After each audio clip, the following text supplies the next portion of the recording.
അദ്ദേഹം ഒരു നടനാണ്. ശ്രദ്ധിച്ചു, ഇവർ ഈ നെഗറ്റീവ് ഇമ്പാക്ട് ഇവർ നിങ്ങൾ കാണിക്കണം. കാരണം എന്നറിയാവോ, വിമർശിക്കാൻ വേണ്ടി മാത്രം വരുന്നവരാണ്.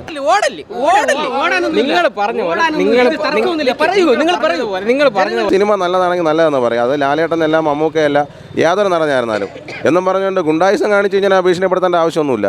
ഇതിൽ എന്നെ പിടിച്ച് തള്ളിയതും എൻ്റെ ഡ്രസ്സ് വലിച്ച് കീറിയവന്മാരെല്ലാവരും എനിക്കറിയാലും എനിക്കൊരു 2000 രൂപ ആണെന്നാൽ എനിക്ക് എൻ്റെ ജീവിതത്തിൽ എനിക്ക് ഏറ്റവും വിലപ്പെട്ടത് തന്നെയാണ്. എൻ്റെ മക്കളെ കഴിക്കേണ്ട പൈസയ്ക്ക് തന്നെയാണ് ഞാനിത് വാങ്ങിച്ചത്. എന്തായാലും ഇവിടുത്തെ CCTV ക്യാമറയിലുണ്ട്, എൻ്റെ വിഷ്വലുണ്ട്.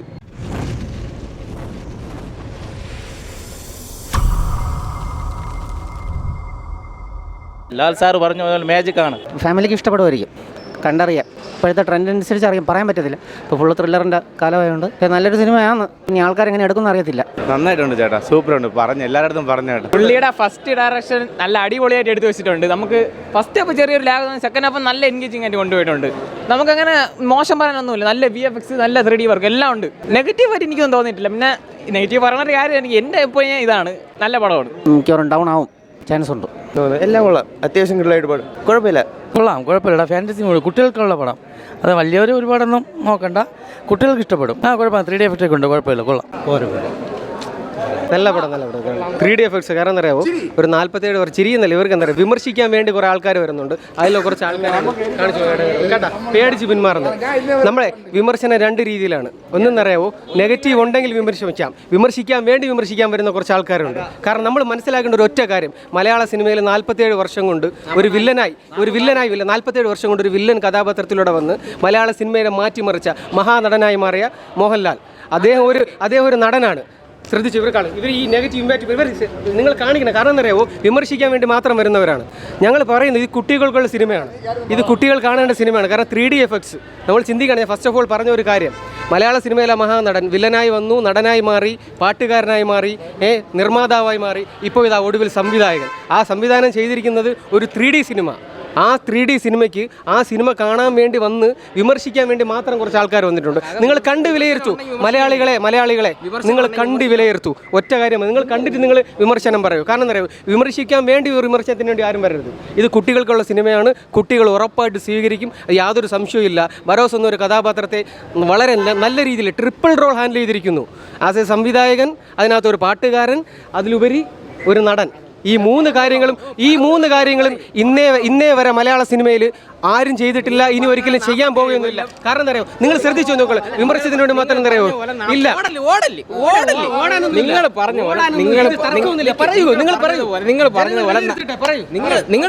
വീഡിയോസിനോട് പറയൂ, വിമർശനമല്ല. കാരണം എന്താ പറയുക, അംഗീകരിക്കുന്നല്ലോ. നിങ്ങൾ പറഞ്ഞ 47 കൊല്ലം പാട്ട് സംവിധാനം, നിങ്ങൾ ഇവിടെ ഓടണം. ഞാൻ പോകുന്നില്ല, ഞാൻ നിങ്ങോട്ടാണ് പറയണത്. എവിടെ നിങ്ങൾ ഞാൻ പോകുന്നില്ല. 47 കൊല്ലം ഇത് പടം കൊള്ളാം. പടം നല്ല പടം, കുട്ടികൾക്കുള്ള പടം, നല്ല പടം. അതാണ് പറഞ്ഞത്.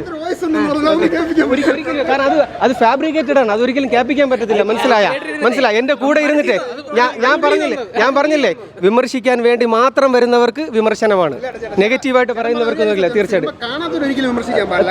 തീർച്ചയായും അതുകൊണ്ടാണ് പറയുന്നത്, ഇത് കുട്ടികളുടെ സിനിമയാണ്, കുട്ടികൾ അക്സെപ്റ്റ് ചെയ്യും. 3D വിശ്വം അത് നല്ല രീതിയിൽ ഇതിന് പറഞ്ഞില്ല. ഓക്കെ, കുട്ടികൾ കണ്ട് വിലയിരുത്തട്ടെ. ഇവിടെ കണ്ട കുട്ടികളുടെ റിവ്യൂ പുറത്ത് പോയിട്ടുണ്ട്. കണ്ട് വിലയിരുത്താനാ റിവ്യൂ പറയാം, വിമർശനത്തിന് വേണ്ടി വരുന്നതാണ്. ഇത് നീ വൈറലാ ഇതോടുകൂടി. ഓക്കെ, പടം എങ്ങനെയുണ്ടെന്ന് വെച്ച് കഴിഞ്ഞാൽ കുട്ടികൾക്കുള്ള സിനിമയാണ്. ആവറേജ് മൂവി എന്ന് പറയാനേ എനിക്ക് പറ്റത്തുള്ളൂ. പിന്നെ ഈ ഒരു മഹാനടൻ്റെ ഒരു സംവിധാനം അത് ചെയ്തതിൽ ഏറ്റവും മലയാളത്തിൽ ഇത്രയും വലിയൊരു മഹാനടൻ ആദ്യമായിട്ട് സിനിമ സംവിധാനം ചെയ്തു. നല്ല കട്ട ഫ്രെയിമായിരുന്നു, നല്ല വിഷ്വലായിരുന്നു. പിന്നെ ഈ സിനിമയുടെ ശരിക്കുള്ള കാര്യം എന്താണെന്ന് ഈ കാണുന്നവർക്കൊന്നും മനസ്സിലായിട്ടില്ല. അവർക്കൊക്കെ വർക്കൗട്ട് ആവണമെങ്കിൽ കൽക്കി പോലത്തെ വലിയ പടങ്ങളൊക്കെ അവർക്ക് വർക്കൗട്ട് ആവുള്ളൂ. ഇതിൽ ശരിക്കും സീരിയസ്നെസ് എന്താണെന്ന് വെച്ച് കഴിഞ്ഞാൽ നമുക്ക് ആത്മീയത എന്താണെന്ന് നമ്മൾ മനസ്സിലാവും. അതായത് ഞാനും ഇപ്പോൾ ബ്രോയുമായിട്ടുള്ള ഒരു മുൻകാലമായിട്ടുള്ള വർഷങ്ങൾക്ക് മുമ്പുള്ള ഒരു ആത്മീയ ബന്ധം, ആ ഒരു ആത്മബന്ധമാണ് ഈ സിനിമയിൽ കൊണ്ടുവന്നിരിക്കുന്നത്. അതാണ് ഈ ബറോസ് പപ്പ എന്ന് പറയുന്നതും ഒരു കൊച്ചുമായിട്ടുള്ള ഒരു സ്റ്റോറിയാണ് ഈ പടം. അതാണ് ഒരു ആത്മബന്ധം. അതാണ് ആ കൊച്ചിനെ കാണുമ്പോഴത്തേക്ക് ഒരാളെ കാണുമ്പോൾ ഞാനും ഇപ്പം നിങ്ങളുമായിട്ട് സംസാരിക്കുന്നത് ഭയങ്കര നമ്മൾ ഇതുവരെയായിട്ടും കണ്ടിട്ടില്ല. ഒരുപാട് വർഷം 10-25 വർഷത്തിന് ശേഷം നമ്മൾ കാണുമ്പോൾ നിങ്ങൾ എൻ്റെ അടുത്ത് ഭയങ്കരമായിട്ട് അറ്റാച്ച് ആയിട്ട് ബന്ധപ്പെടുകയാണ്. അപ്പോൾ അതായത് നമ്മുടെ ആത്മീയത, ഒരു ആത്മബന്ധമാണ്. അതാണ് ബറോസ് പപ്പ എന്നുള്ളൊരു ഇത്. എന്നിട്ട് പറയേ, ബാക്കിയുള്ളവരൊക്കെ പറയട്ടെ. നമ്മൾ തിയേറ്ററിൽ ലാലേട്ടൻ്റെ കോസ്റ്റ്യൂമും കാര്യങ്ങളായിട്ടൊക്കെ ഇവിടെ വന്നപ്പോഴത്തേക്ക് ഇവിടെ കുറേ ഗുണ്ടകൾ വന്ന് നമ്മളെ അടിക്കാനും പിടിക്കാനും വരികയും എൻ്റെ കോസ്റ്റ്യൂം വലിച്ചു കീറുകയും ഇതൊക്കെ ഞാൻ വണ്ടി ഓടിയിട്ട് ഞാൻ കൊണ്ടുവന്നതാണ്. ഇത് ലാലേട്ടൻ വല്ല കാണുന്നുണ്ടോ? ആരും കാണുന്നില്ലല്ലേ. അങ്ങനെ തന്നെയാണ്. ഞാൻ ആർക്കും റിവ്യൂ കൊടുത്തില്ല. നമുക്ക് ആരും പേടിച്ച് നമുക്ക് ജീവിക്കേണ്ട കാര്യമില്ല. നല്ലതെന്ന് തന്നെ പറയണം. മനസ്സിലായില്ലേ? എൻ്റെ ഡ്രസ്സും കയറി എന്നെ തൊപ്പിയും എടുത്ത് വെച്ച് ഇവന്മാരെന്തിനാ ഗുണ്ടായിസാണ് കാണിക്കുന്നത്.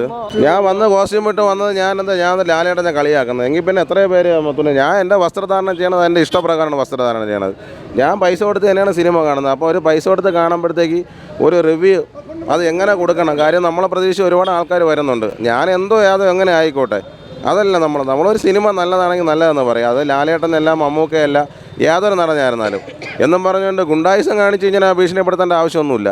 മനസ്സിലായില്ലേ? എനിക്കും ചോദിക്കാനും പറയാൻ ആളില്ലാത്തതുകൊണ്ടൊന്നുമല്ല, എനിക്കും ചോദിക്കാനും പറയാൻ ആൾക്കാരും ഉണ്ട്. എനിക്ക് ഇതിൽ എന്നെ പിടിച്ച് തള്ളിയതും എൻ്റെ ഡ്രസ്സ് വലിച്ച് കീറിയവന്മാരെല്ലാവരും എനിക്കറിയാലും ഒട്ടുമിക്ക അവന്മാരും എന്നെ എന്താ പറയുക, ഞാൻ ലാലേട്ടൻ എന്തെന്ന് കുറ്റം പറയാനാണ് ഇവിടെ വന്നത്. ഞാൻ ലാലേട്ടനെ കുറ്റം പറയാൻ ഞാനില്ല. എത്ര തിയേറ്ററിൽ എത്ര പേര് ഓരോന്നിനും പടം ഇൻ്റർവെൽ ആവണതിന് മുമ്പായിട്ട് വന്നിരുന്ന ലാലേട്ടനെ പടം കൊള്ളൂലെന്ന് എത്ര പേര് ഒന്ന് പറയാണ്. അവരെയൊക്കെ തേടി പിടിച്ച് അടിക്കാത്തത് ഞാനിവിടെ മര്യാദയ്ക്ക് വന്നപ്പോഴത്തേക്ക് എന്നെ അടിക്കാൻ വേണ്ട ആവശ്യം വന്നു. ഞാൻ എന്നല്ല അയാളെ പടം കൊള്ളൂലെന്ന് പറഞ്ഞാൽ, അയാൾ അഭിനയം കൊള്ളൂലെന്ന് പറഞ്ഞാൽ, മലയാളത്തിലൊരു മഹാനടനാണ് മോഹൻലാൽ മമ്മൂട്ടി എന്ന് പറഞ്ഞാൽ, അവരെ പടം നമുക്ക് കൊള്ളൂലെങ്കിൽ നമ്മളെന്തിട്ട് പറയാം, ആ പടം അത്ര പോരാ എന്ന് മാത്രം നമ്മൾ പറയാം. അല്ല അയാളെ നമ്മൾ കുറ്റമൊന്നും ചീത്തയൊന്നും നമ്മൾ ഇതുവരെയായിട്ടും പറഞ്ഞിട്ടില്ല എന്നും പറഞ്ഞിട്ട് അവർ ഗുണ്ടായുസം കാണാൻ. ഞാൻ എത്ര രൂപ മുടക്കിയെന്നറിയാമോ? ഞാൻ 3 ദിവസം കൊണ്ടാണ് ഞാൻ കോസ്റ്റ്യൂമെല്ലാം ഒപ്പിച്ചുകൊണ്ട് ഞാൻ അവിടെ വന്നത്. ഞാൻ എന്നിട്ട് കോമാളത്തിന് കാണിക്കുന്നത് ഈ പറയുന്നവരെയൊക്കെ തറവാട് സ്വത്താണത്, അല്ല എൻ്റെ തറവാട് സ്വത്തായത്. എനിക്ക് വസ്ത്രധാരണമായിട്ട് എനിക്ക് വന്നുകൂടെ? എന്തുകൊണ്ട് എനിക്ക് വന്നുകൂടാ? വരാൻ പറ്റാത്ത കാര്യം എന്തിന്? എല്ലാവരും കൂടെ കാണിച്ച വേലകളാണ്. എന്നെ അടിച്ചെന്ന് പറഞ്ഞാൽ എനിക്ക് ചോദിക്കാനും പറയാനാണല്ലോ. എനിക്ക് നിയമപരമായിട്ട് പോവാം. എന്താണ് നാളെ എനിക്ക് അവരെ മുഖത്ത് നോക്കണം. അതുകൊണ്ട് ഞാൻ നിയമപരമായിട്ട് പോകാത്തത്. ഇവർ സിനിമ കാണുമ്പോഴത്തേക്ക് എനിക്ക് എൻ്റെ വിഷ്വലുണ്ട് എന്നെ പിടിച്ച് തള്ളിയതൊക്കെ.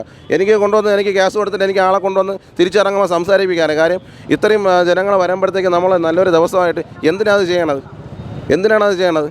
ഇവർക്ക് ഇങ്ങനെ ചെയ്യേണ്ട കാര്യമുണ്ടോ? ഇവരിത് ചെയ്തിട്ട് ഇവർക്ക് എന്തിനാ വയറ് നിറഞ്ഞ? ഇവർക്ക് വയറ് നിറഞ്ഞ എന്നെ പിടിച്ച് ഇങ്ങനെ അറിയപ്പെടുത്തേക്ക് ഇവർ വയറ് നിറഞ്ഞ.